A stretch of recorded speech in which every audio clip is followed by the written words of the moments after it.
राधे राधे दोस्तों, आइए जानते हैं 14 वर्ष के वनवास में श्री राम किस जगह रुके थे।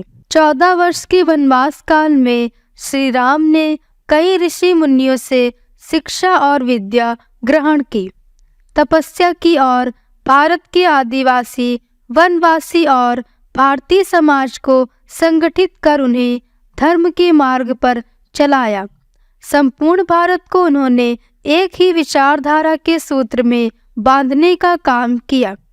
साथ ही अपने मर्यादित जीवन के कारण वे मर्यादा पुरुषोत्तम भी बने।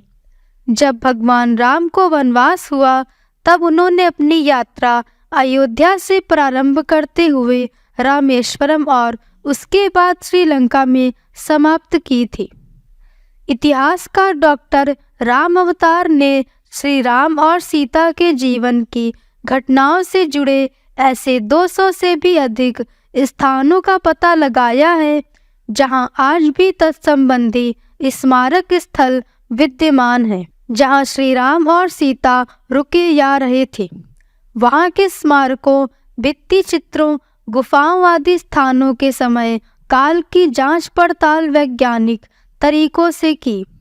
इन्हीं प्रमुख स्थानों में से कुछ यहाँ प्रस्तुत है। तमसा नदी। अयोध्या से 20 किलोमीटर दूर है तमसा नदी। यहाँ पर उन्होंने नाव से नदी पार की। इसी कारण यह नदी रामायण में सम्मान पा गई। श्रृंगवेरपुर तीर्थ। प्रयागराज से 20-22 किलोमीटर दूर वे श्रृंगवेरपुर पहुँचे, जो निषाद राजगुह का राज्य था। यहीं पर वे गंगा के तट पर श्री राम ने केवट से गंगा पार कराने को कहा था। श्रृंगवेरपुर को वर्तमान में सिंगरौर कहा जाता है। कुरई गांव। सिंगरौर में गंगा पार कर श्री राम सबसे पहले कुरई पहुँचे थे, जहां उन्होंने सबसे पहले विश्राम किया था। कुरई गांव। कुरई से आगे चलकर श्री राम अपने भाई लक्ष्मण और पत्नी सहित प्रयाग पहुँचे थे। प्रयाग को लंबे समय तक इलाहाबाद कहा गया, लेकिन अब फिर यहाँ का नाम बदलकर प्रयागराज हो गया है। चित्रकूट। प्रभु श्री राम ने प्रयाग संगम के समीप यमुना नदी को पार किया और फिर पहुँच गए चित्रकूट। चित्रकूट वह स्थान है जहाँ राम को मनाने के लिए भरत अपनी सेना के साथ पहुँचे थे। राजा दशरथ का देहांत भी श्री राम वियोग में उसी समय हुआ जब श्री राम चित्रकूट में थे। भरत यहाँ से राम की चरण पादुका ले जाते हैं और राज सिंहासन पर उनकी चरण पादुका रखकर राज्य करते हैं। सतना।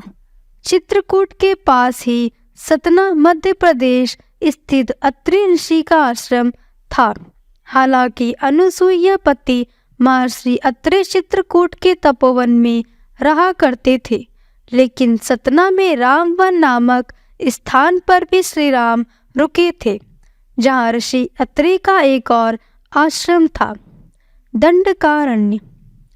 चित्रकूट से निकलकर श्री राम घने वन में पहुंच गए।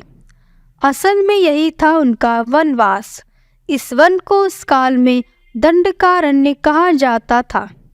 मध्य प्रदेश, छत्तीसगढ़ और महाराष्ट्र के कुछ क्षेत्रों को मिलाकर दंडकारण्य था।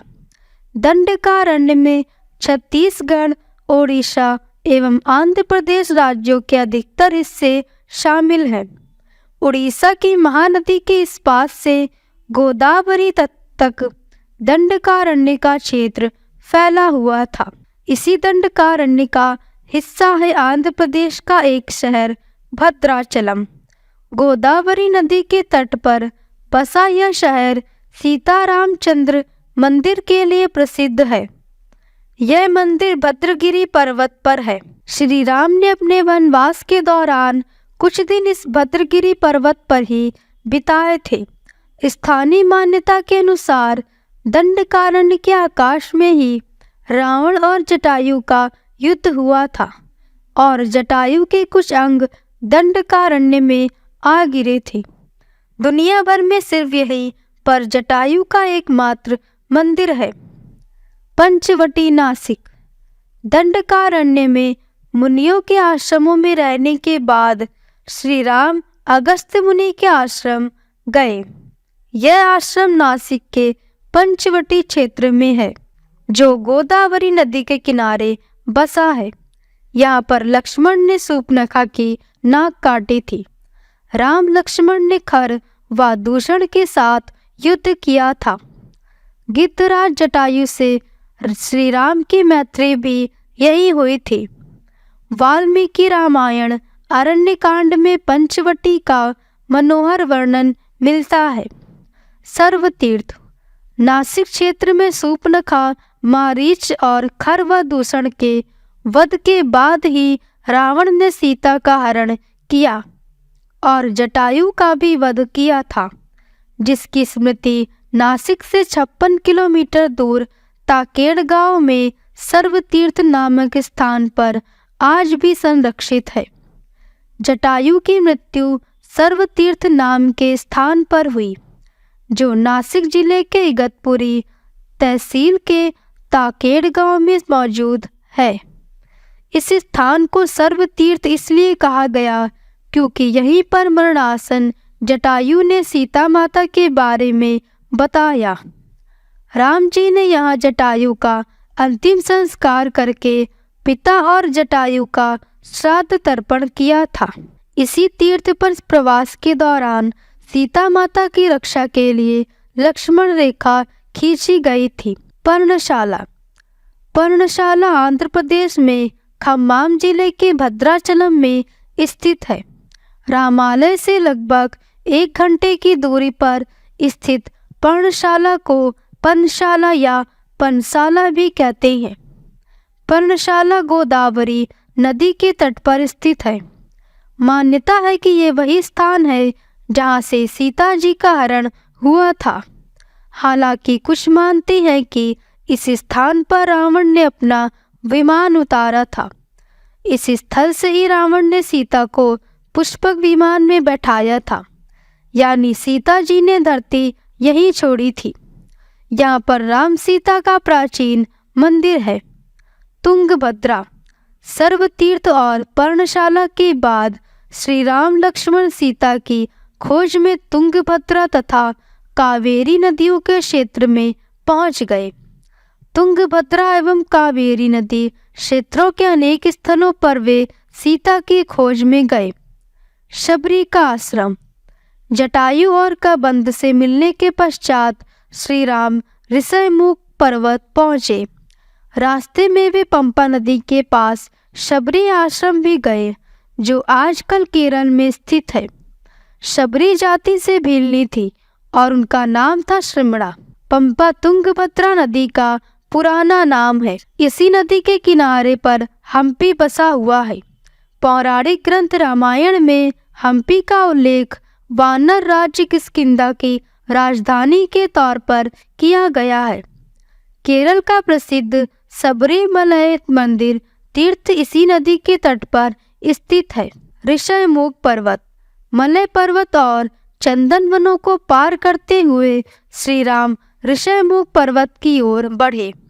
यहाँ उन्होंने हनुमान और सुग्रीव से भेंट की, सीता के आभूषणों को देखा और श्री राम ने बाली का वध किया। ऋषयमुख पर्वत वाल्मीकि रामायण में वर्णित वानरों की राजधानी किष्किंधा के निकट स्थित था। ऋषयमुख पर्वत तथा किष्किंधा नगर कर्नाटक के हम्पी जिला बेल्लारी में स्थित है। पास की पहाड़ी को मतंग पर्वत माना जाता है। इसी पर्वत पर मतंग ऋषि का आश्रम था, जो हनुमान जी के गुरु थे। कोडीकरई। हनुमान और सुग्रीव से मिलने के बाद श्री राम ने वानर सेना का गठन किया और लंका की ओर चल पड़े। तमिलनाडु की एक लंबी तट रेखा है जो लगभग 1000 किलोमीटर तक विस्तारित है। कोडीकरई समुद्र तट वेलांकनी के दक्षिण में स्थित है, जो पूर्व में बंगाल की खाड़ी और दक्षिण में पाल्क स्ट्रेट से घिरा हुआ है। यहाँ श्री राम की सेना ने पड़ाव डाला और श्री राम ने अपनी सेना को कोड़ी करई में एकत्रित कर विचार विमर्श किया, लेकिन राम की सेना ने उस स्थान के सर्वेक्षण के बाद जाना कि यहाँ से समुद्र को पार नहीं किया जा सकता और यह स्थान पुल बनाने के लिए उचित भी नहीं है। तब श्री राम की सेना ने रामेश्वरम की ओर कूच किया।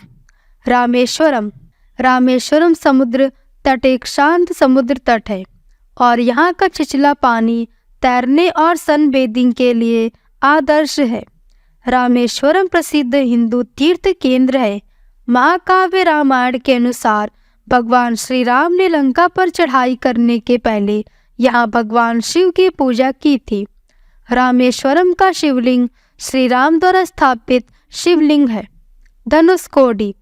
3 दिन की खोजबीन के बाद श्री राम ने रामेश्वरम के आगे समुद्र में वह स्थान ढूंढ निकाला जहाँ से आसानी से श्रीलंका पहुँचा जा सकता हो। उन्होंने नल और नील की मदद से उक्त स्थान से लंका तक का पुनर्निर्माण करने का फैसला लिया। धनुषकोडी भारत के तमिलनाडु राज्य के पूर्वी तट पर रामेश्वरम द्वीप के दक्षिणी किनारे पर स्थित एक गांव है। धनुषकोडी पंबन के दक्षिण पूर्व में स्थित है।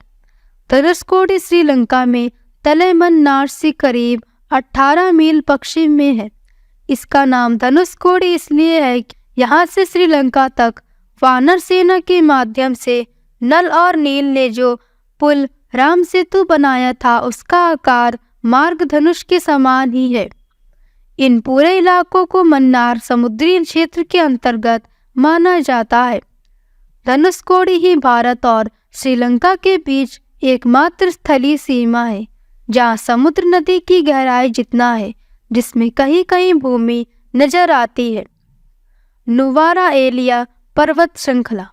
वाल्मीकि रामायण के अनुसार श्रीलंका के मध्य में रावण का महल था।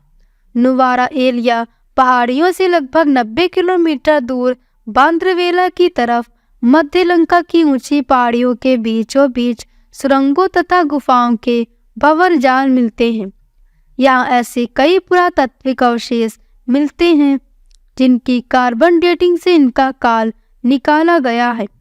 श्रीलंका में नुवारा एलिया पहाड़ियों के आसपास स्थित रावण फॉल, रावण गुफाएं, अशोक वाटिका, खंडर हो चुके विभीषण के महल आदि की पुरातात्विक जांच से इनके रामायण काल के होने की पुष्टि होती है। तो प्रिय दोस्तों, आज के लिए बस इतना ही। आशा करते हैं आपको आज की ये दी गई जानकारी अच्छी लगी होगी। अगर जानकारी अच्छी लगी हो तो वीडियो को लाइक करें और हमारे चैनल को सब्सक्राइब करें व कमेंट में जय श्री राम लिखना ना भूलें।